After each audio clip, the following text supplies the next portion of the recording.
When markets change, most investors change with them. When volatility rises, they panic. When prices surge, they chase. But professionals don't adapt their emotions to the market. They adapt the market to their framework. And that framework, if built correctly, never changes. Most investors believe their edge comes from finding better indicators, accessing better information, predicting macro cycles, timing tops and bottoms. They upgrade tools, they switch strategies, they chase narratives. But here is the uncomfortable truth. Almost all catastrophic losses do not come from bad information. They come from inconsistent decision rules. Let me say it clearly. If your rules change when you're stressed, you don't have rules, you have reactions. Markets evolve, technology evolves, regulations evolve, but human psychology does not. Greed under euphoria, fear under uncertainty, overconfidence after wins, despair after losses. Every generation believes their market is different. Every generation repeats the same behavioral errors. Why? Because they build strategies, not decision frameworks. A strategy answers, what should I buy? A framework answers, how do I decide under any condition? And only one of those survives decades. 3. Framework model. The 5-layer immutable decision model. This is the decision structure I've used across bull markets, bear markets, flash crashes, liquidity crises, cryptomanias, banking panics. The assets changed, the volatility changed, the headlines changed. The framework did not. Here it is. Layer 1, survival filter. Question: can I survive being wrong? Before analyzing upside, professionals analyze damage. Not how much can I make, but if I'm wrong, how much does this hurt? Survival filter includes position size relative to total capital, correlation to existing holdings, liquidity risk, leverage exposure, worst-case scenario modeling. If a single position can significantly impair long-term compounding, it fails layer 1. This eliminates 80% of impulsive trades. Example, crypto token promising 5x returns, but 20% position size, illiquid, highly correlated to your existing portfolio, fails layer 1 because survival equals more opportunity. Layer 2, asymmetry analysis. Question: is the upside meaningfully larger than the downside? Professionals don't seek high returns. They seek asymmetric returns. Asymmetry equals limited downside, disproportionate upside. Example structure: downside minus 20%, upside plus 100%, probability adjusted expectation positive. But here's the nuance. Asymmetry is not about fantasy upside. It's about realistic payoff distribution. You don't ask, could this 10x? You ask, what must go right for this to 10x? And how fragile is that path? If upside requires perfection, it is not asymmetric, it is fragile. Layer 3, probability range thinking. Question: what range of outcomes exists and where am I in it? Amateurs think in binary, up or down, bullish or bearish. Professionals think in distributions. Every investment has best case, base case, bear case, tail risk, and most importantly, probability weights. This is not about predicting precisely. It's about mapping uncertainty. Example: asset trading at $100, scenario modeling, 20% chance, $200, 50% chance, $120, 25% chance, $80, 5% chance, $40. Now decision-making becomes rational. Without probability weighting, you are gambling. With probability weighting, you are allocating. That difference compounds over decades. Layer 4, behavioral distortion check. Question: am I thinking or reacting? This layer is invisible to most investors, but it is where capital is truly protected. Before executing, I ask, am I bored? Am I trying to recover losses? Am I influenced by social proof? Am I afraid of missing out? Am I emotionally elevated from recent wins? Markets exploit emotional states. When volatility spikes, decision speed increases. When prices rally, risk tolerance expands artificially. Layer 4 forces cognitive deceleration. No decision is made in emotional acceleration. If you remove layer 4, all other layers collapse. Layer 5, time horizon alignment. Question: does my holding period match the thesis?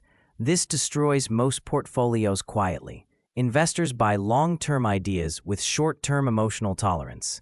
They say, "I believe in this company long-term," then panic after 2 weeks of volatility.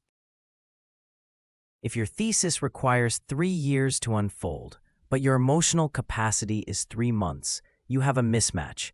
Time horizon alignment requires capital you do not need urgently, psychological tolerance for drawdowns, clarity on what invalidates thesis. If timeline and capital structure don't match, you are structurally unstable.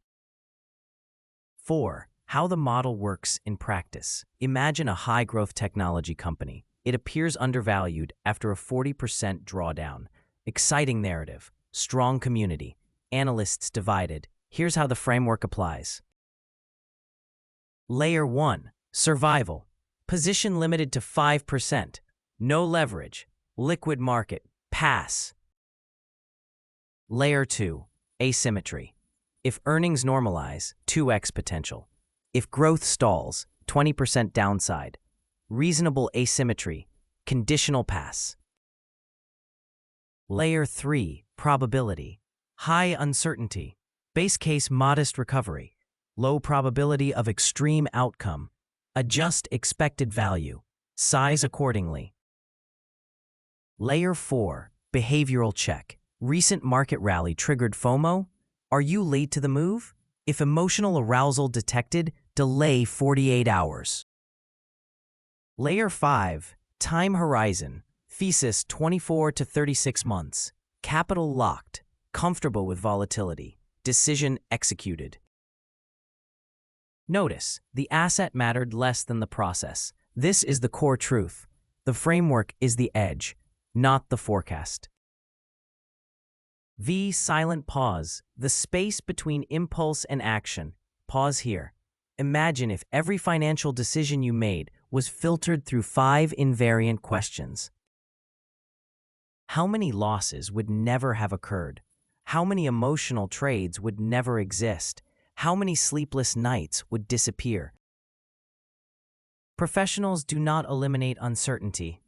They eliminate inconsistency, and that is what compounds. Most investors don't abandon their framework in normal conditions. They abandon it under stress.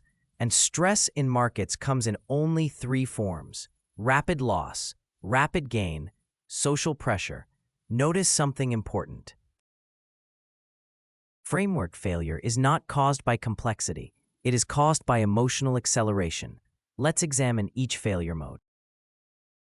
Rapid loss, the survival panic. When portfolios drop 20 to 40%, the brain switches from analytical to defensive mode. Cortisol rises, time perception compresses, loss aversion amplifies. Investors suddenly double down irrationally, sell indiscriminately, abandon long-term theses, or freeze entirely. The framework collapses because Layer 4 behavioral check was theoretical, not operational. You cannot intend to be disciplined. You must predefine your reaction before the event. Professionals write their reactions in advance. At negative 20%, reevaluate thesis. At 30%, cut if thesis impaired. At macro regime shift, reduce exposure by X%. Decision rules must be written before volatility arrives, because during volatility, you are not the same person. 2. Rapid gain, the overconfidence trap. Most investors believe fear is the primary danger. It isn't. Euphoria is. After large gains, risk tolerance expands. Position sizing drifts upward. Correlation risk increases.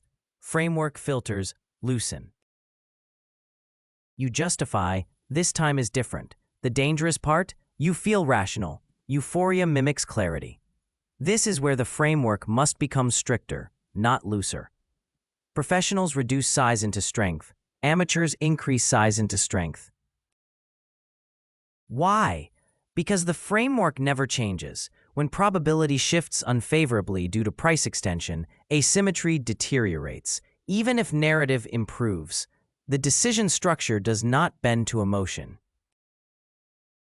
3. Social pressure, the invisible force.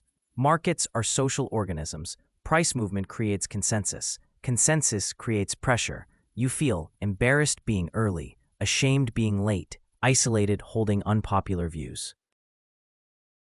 This is where most frameworks die quietly, because investors want to be right socially more than they want to be right financially. Layer 4 must ask, am I optimizing for approval or for expectancy? If your decision would change without social media, without news commentary, without peer comparison, it wasn't framework-driven, it was social-driven. And social-driven decisions rarely compound.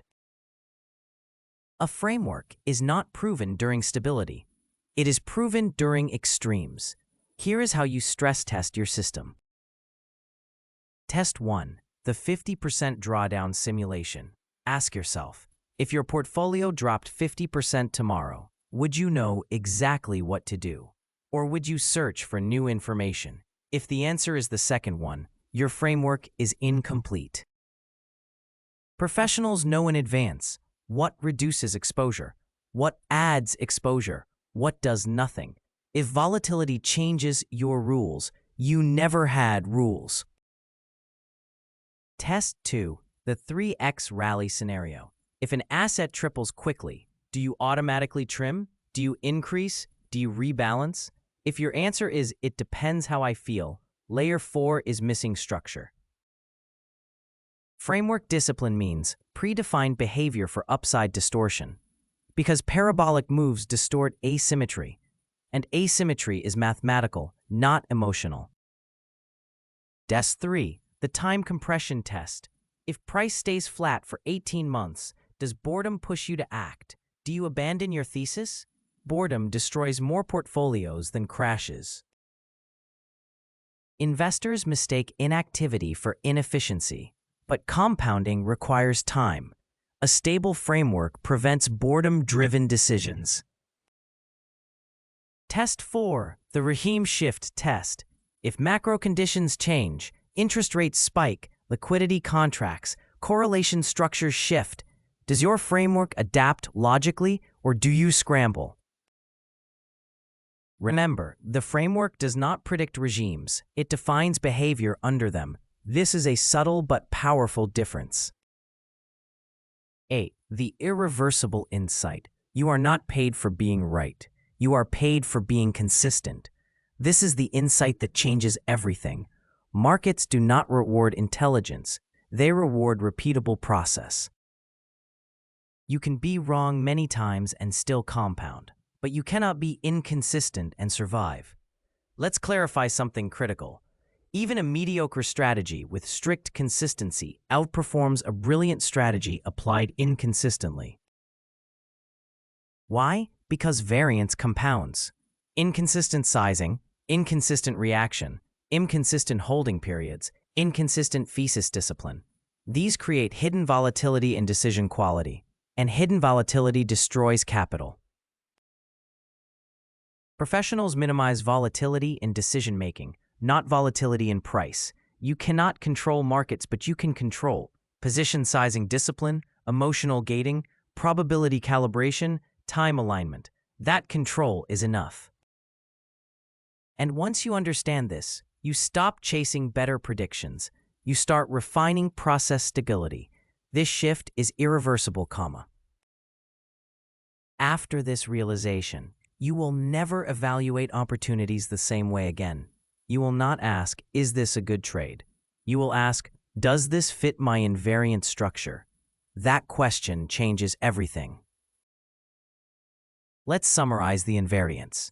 Survival before profit, asymmetry before excitement, probability before prediction, behavior before execution, time alignment before conviction. Technology will evolve, asset classes will rotate, narratives will recycle, But uncertainty will always exist, and psychology will always distort. The framework exists to protect you from yourself, not from the market. That is the final truth most investors never fully grasp. There is nothing glamorous about this framework. No secret indicator, no predictive magic, no insider advantage, just discipline. And discipline looks boring, but boring compounds. The professionals you admire are not brilliant every day. They are stable every day. They remove randomness from their own behavior. That is the edge. Pause. Imagine your decision rules stayed identical. In bull markets, in crashes, in hype cycles, in despair cycles. How different would your results look over 10 years? How much emotional noise would disappear? How much regret would vanish? The framework that never changes creates the investor who never panics. And that investor survives long enough to compound. The market will change. Your framework should not. Because alpha is not prediction. Alpha is behavioral stability under structural uncertainty, and that never goes out of date.